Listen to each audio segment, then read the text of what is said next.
The vice mayor of one Los Angeles County town is under federal investigation after she called on two of LA's largest gangs to take on federal immigration agents. Watch. I want to know where all the cholos are at in Los Angeles.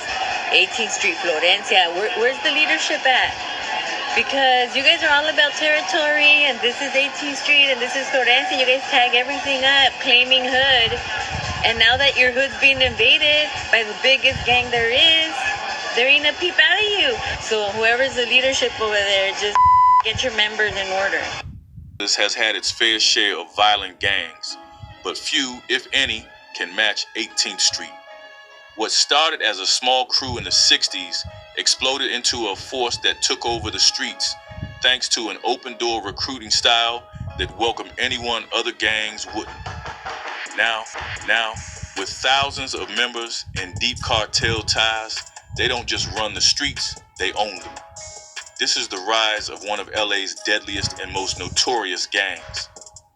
The 18th Street Gang came up around 1965 in the Pico Union area when some dudes from the bigger West Side Clanton 14th Street Gang decided to break off and do their own thing. At first, 18th Street wasn't even its own gang. It was just a clique under Clanton 14th Street. That was their first hood. Clanton had another section too, East Side Clanton, but that crew got split up when they built the freeway back in the early 50s. As Clanton kept growing, some members living around 18th and Arapahoe Streets figured it was time to branch out. They started Clanton 18th Street, but that move wasn't exactly smooth. See, starting a new clique inside a gang can be risky. Some might see it as dividing the hood instead of making it stronger. Others might not like the idea of choosing sides if beef pops off. But then again, a new clique could also mean more territory, more members, and more power for the whole gang. Every hood has its way of handling this kind of thing, but in this case, Clanton 14 wasn't rocking with it. The big issue? The 18th Street clique had a leader who wasn't Mexican-American, a dude named Rocky Lee Glover.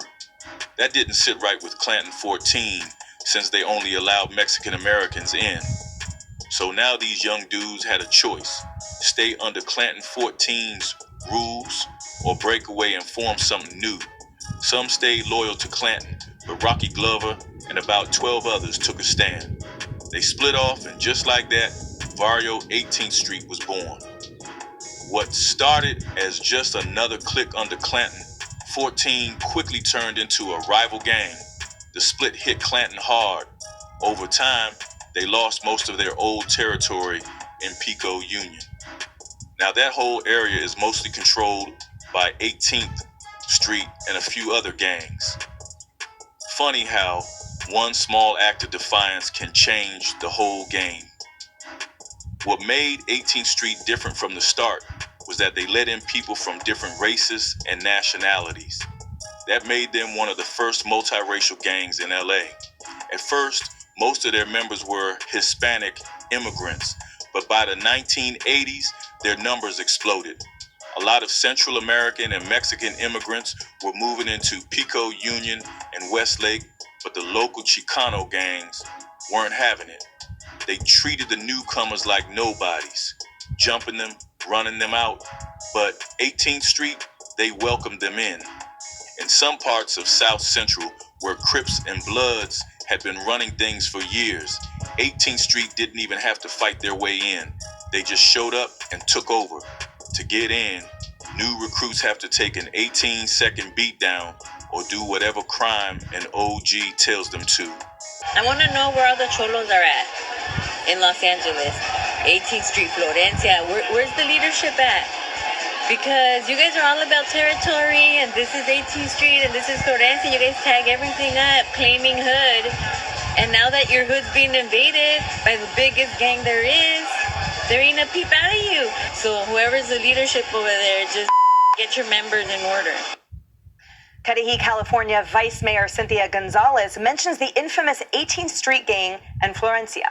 These gangs have a reputation for extreme violence, targeted killings of rival gangs and innocent civilians, drug trafficking and extortion, sexual violence and exploitation, and that's just the first drop in the bucket. One LA police union chief wants Gonzalez held to the highest account, telling Fox News Digital, quote, "She should definitely resign from her position, and the district attorney or U.S. attorney should bring charges against her if she crossed any legal lines. These gang members are known to be violent. They have killed law enforcement officers in the past, and it is completely irresponsible and reprehensible for Gonzalez to even engage in that kind of talk or behavior." Leslie, that's near your hood. Yep.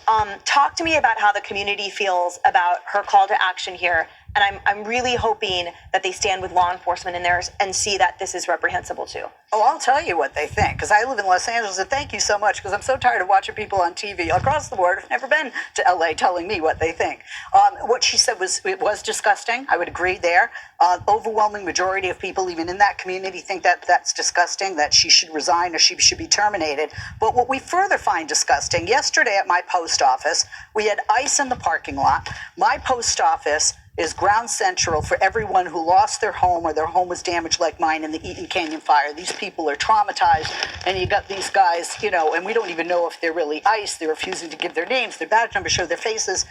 What we are upset about in California is that we don't have ICE going after these gangs. They know where they are. And believe me, these gangs and these gang members, they're not washing dishes. They're not at Home Depot. They're certainly not the mother breastfeeding the baby. They're certainly not the cancer victim. They're certainly not in the elementary schools or at the graduations. Wait a minute. And those are the people that you live in a sanctuary state. Okay? So if ICE goes after the gangs, the LAPD have been told, back off, don't help ICE find people. No, come on, Leslie. Aaron, you I'm sorry. live in a There's sanctuary video state. everywhere with LAPD assisting ICE in Los Angeles. There's video yesterday morning of that. And there's real-time live stream. There's tape. It's all over. You can Google it. I'm sorry. What we want is the worst of the worst. And those gang members, So you better get rid of we that want the drug sanctuary state traffickers, governor the you have sex going on. traffickers, the gang members. We want them deported, not the children, the cancer victims, the women breastfeeding their So babies. where's the protesting to support the LAPD? Where's the protesting to call and thank you publicly to the ICE agents to go out and get the bad guys, the worst of the worst? Because Where is they're all not of that? out getting the worst of the worst. Yes. Where I live, no, they're not. They're not. They're going into churches, elementary schools, graduations. And that's another thing. It's not what they're doing, it's the way they're doing it. Example, you're at your kid's high school graduation, right? There's one person there, let's say, that they're after. They can get that person outside their home, outside of their work. They don't need to ruin Leslie, the graduation you for all know those they kids use and all those people as parents. human shields. We saw that in Colorado Yeah. in Aurora at that apartment complex. Laura, I want to get you in here. You have interviewed so many of the heads of law enforcement agencies now in this country, and the reality is that ICE is trying to do their job. And at every level, they are being thwarted and prevented by the California state leadership, local leadership, in addition to the community that wants to dox them. And that's just the tip of that iceberg. We know as well that assaults on ICE agents have increased 500%. So the reality is that they are trying to protect American interests. They are being thwarted every second. And for an elected official to call on violent law enforcement murderous gangs to help defend the territory against a federal agency, that is unethical at a minimum, illegal at most. Yeah, and I don't want to assume anything that went on during the filming of this post that she put up there, but it does seem like she maybe was enjoying herself and imbibing in some way, potentially on the front end. It just kind of felt like that. I would also warn, if you are an elected official, think twice before you post a video. She deleted that video because she knew full well it was a mistake to post it.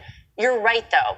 We want our law enforcement officers, whoever they are, federal, local, state, they ought to be able to go out and do their jobs. That is what the American people have said time and time again they want to see happen. And Leslie, by the way, they absolutely are going after gang members. Yes. Donald Trump, during his first term in office, was dead set on getting rid of MS-13 gang members. He went all across the country seeking them out. You don't hear a lot about MS-13 as much anymore, thanks to President Trump. He's going after the gangs. Believe me, that is top priority for him. Now, guys, there's been plenty of calls for her resignation and more, including an investigation by the FBI. Yeah, there'd be consequences. If that's just her personal opinion, it's a terrible one, first of all. And also, she has this job that she needs to understand there are responsibilities that come with that job. When I was doing some research for this segment on this story, because we've been talking about it for several days, I noticed there were a few articles in the Los Angeles Times sort of running interference for her. What she really meant by this, what her lawyer's saying. I then did some more digging. The Los Angeles Times endorsed her for school board in 2019 when she was running for school board. She's an educator. So I looked at her official biography. I just want to read one quick quote from her official bio. Dr. Gonzalez is passionate about creating healthy and safe communities. Well then, I'm not sure how safe it is to sick gang members on federal agents as she did in that video.